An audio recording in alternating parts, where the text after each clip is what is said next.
మరి ఒక పక్కన 3,000 కోట్ల రూపాయల బడ్జెట్ ఉన్న 3,000 కోట్ల రూపాయల నుంచి 2 రాష్ట్రాలు కలిపితే ఈరోజు 5 లక్షల కోట్లయింది. కానీ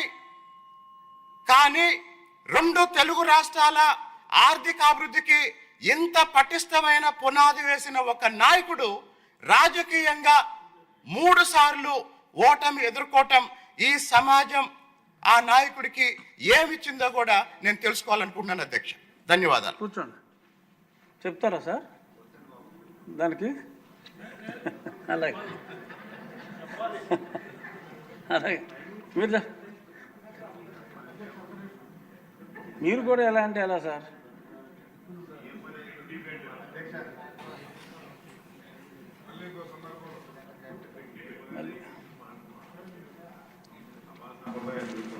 అధ్యక్ష, ఇంకా చాలా మందికి చాలా ఆలోచనలు ఉన్నాయి చెప్పాలని.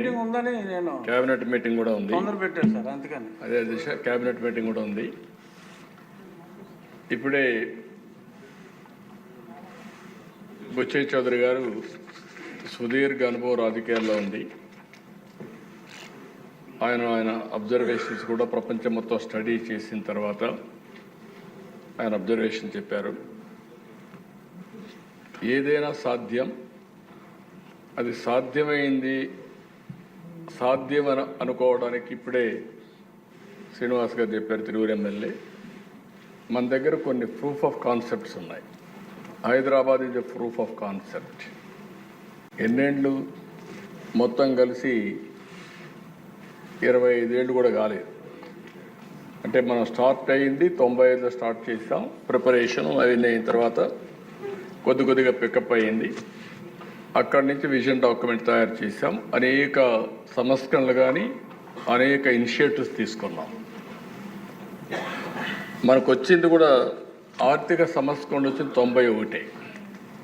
టెక్నాలజీ రెవల్యూషన్ వచ్చింది ఎర్లీ 90s.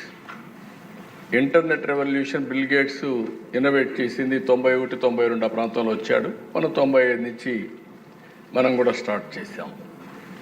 ఇక్కడ ఎందుకు ఈ విషయాలన్నీ ఆలోచించినప్పుడు అధ్యక్ష, మనం కూడా గుర్తుపెట్టుకోవాల్సింది, మన ప్రజలకు ఏం చేయాలని మనం ఆలోచించినప్పుడు ఒక పబ్లిక్ పాలసీస్ క్రియేట్ చేసే అవకాశం మనందరికీ ఉంది. ఇక్కడ ఉండే చట్టసభలో ఉండే మీకు అందరికీ ఉంది. ప్రజలకు ఇది మంచిది, P4 మంచిది, ఈరోజు ఇక్కడ అమలు చేసే పరిస్థితికి వస్తాం. విజన్ డాక్యుమెంట్ తయారు చేస్తాం. ఇందులో కొన్ని పాలసీలు తీసుకురావాలంటే తీసుకొచ్చే పరిస్థితులు ఇక్కడ ఉంటాం. ఈ అవకాశం వేరే వాళ్ళకి రాదు. దీన్ని ఆధారం చేసుకొని బిజినెస్ పీపుల్ కానీ, ఇండస్ట్రీ కానీ, సమాజం కానీ మనల్ని ఫాలో అయ్యే పరిస్థితి వస్తుంది. ఈరోజు 25 సంవత్సరాల అధ్యక్ష, నేను గర్వంగా చెప్పగలుగుతున్నా, ఊరూరికి పోయి చెప్పేవాడిని, మీ పిల్లల్ని బాగా చదివించండి.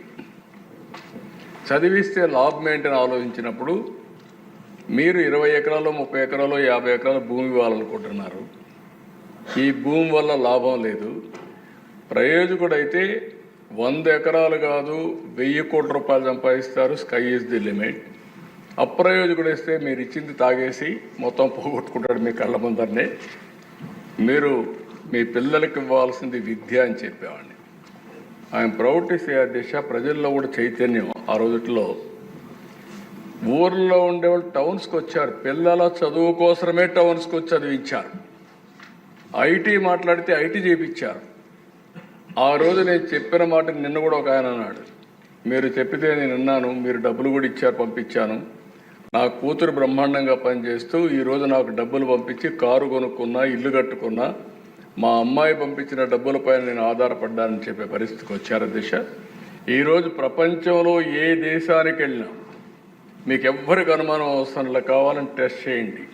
ఒక పాష్ లొకాలిటీకి వెళ్ళండి, గట్టిగా తెలుగులో అరవండి, మొత్తం అక్కడ తెలుగు వాళ్ళు వచ్చి అక్కడ ఒక మీటింగ్ ప్లేస్ కాకపోతే చూడండి ఎట్లా సాధ్యమైంది. హైయెస్ట్ పర్ క్యాపిటా ఇన్కమ్ ప్రపంచంలో ఏ దేశానికి పోయినా భారతీయులది, అందులో 33% తెలుగువారిది. అది తెలుగు వారి యొక్క సత్తా అని చెప్పి మరొకసారి తెలియజేస్తాను. శ్రీనివాస్ గారికి చాలా డౌట్లు ఉన్నాయి. ఒక్కోసారి ఓడిపోతున్నాం అంటే కారణం కూడా మనమే, నేనే. నన్ను ఎవ్వరూ ఓడించలా. 2004, 2019 నాకు కూడా అబ్సెషన్, పని పని పని అని పరిగెత్తాను. ఇది సాధించాలి, ఇది సాధించాలని. దాంతో కొద్దిగా ఎమ్మెల్యేలను సమన్వయం చేయడం కానీ, పార్టీని సమన్వయం చేయడం కానీ, పనులు చేయడంలో కొద్దిగా మనం పని ఒత్తిడి ఎప్పుడున్నా కొన్ని లాభసాలు వెళ్తాం.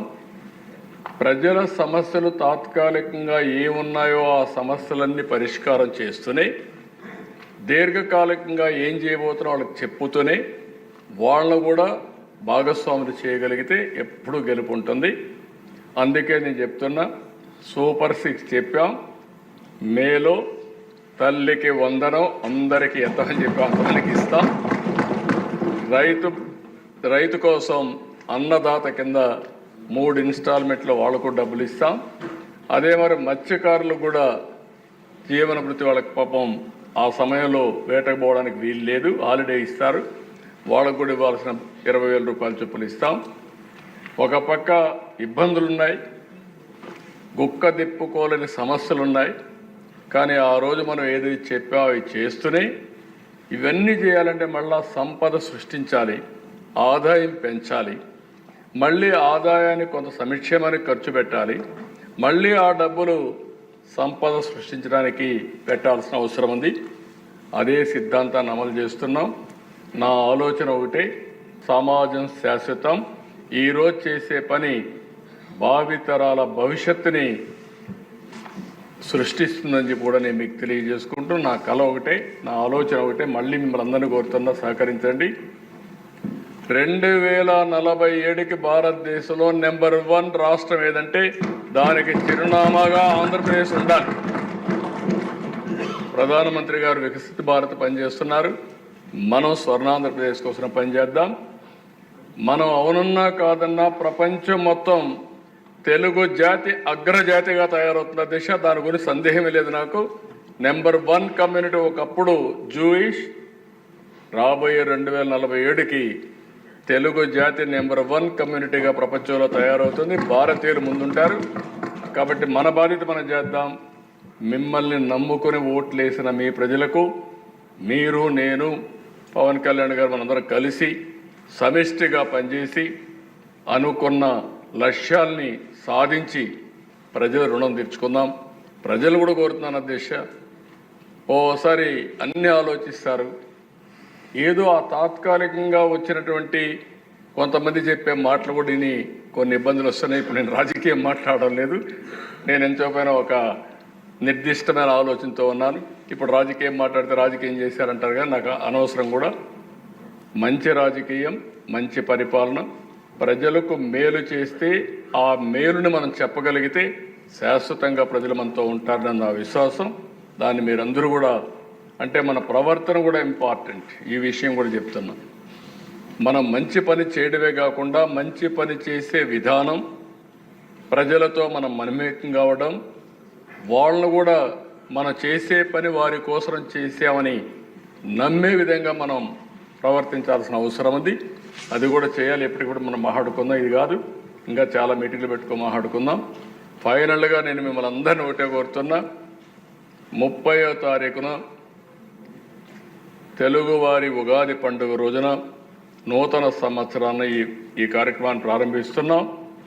0 పావర్టీ, P4 మళ్ళీ ఒక చరిత్ర తిరగరాయిపోతుంది. ఇంతవరకు P3 పబ్లిక్ ప్రైవేట్ పార్ట్నర్షిప్. ఈరోజు మీరు నడిచే రోడ్లు కానీ, మీరు తిరిగే రోడ్లు కానీ, మీరు వాడే టెలిఫోన్స్ కానీ, విమానాలు కానీ అన్నీ కూడా P3 కింద వచ్చాయి. సంపద సృష్టించాం. బుచ్చిజోరు గారు చెప్పినట్టు ఆదాయం కొంతమంది చేతల్లోకి వెళ్ళింది. చాలామంది జీవన ప్రమాణాలు లేకుండా, సరైన ఆహారం లేకుండా, ఆరోగ్యం లేకుండా అవస్థపడే పరిస్థితి వచ్చారు. సమగ్రంగా అభివృద్ధి చేయడం మన బాధ్యత. అందుకనే 0 పావర్టీ, P4 ఆర్థిక అసమానతను తగ్గించగలిగి మెరుగైన జీవన ప్రమాణాలు ఇవ్వగలిగితే దానికంటే రాజకీయం ఇంకోటి లేదు. అది సాధిస్తామని మరొక్కసారి మీ అందరికీ హామీ ఇస్తూ, ఈ సభ ద్వారా ప్రజలందరికీ విజ్ఞప్తి చేస్తూ, మీరు కూడా భాగస్వాములు కావాలని మరొక్కసారి కోరుకుంటూ, ఎప్పటికప్పుడు నిర్మోహమాటంగా అభిప్రాయాలు చెప్పండి. మీ యాస్పిరేషన్స్ ఉంటాయి. ఒకే రోజు అన్ని యాస్పిరేషన్స్ తీర్చలేం. కానీ రోజు రోజుకు మీ పరిస్థితులు బాగుపడుతున్నాయా లేదా ఆలోచించుకుని పూర్తిగా ఆశీర్వదించవలసిందిగా ప్రజలందరినీ కోరుకుంటూ మీ దగ్గర సెలవు తీసుకుంటున్నాను.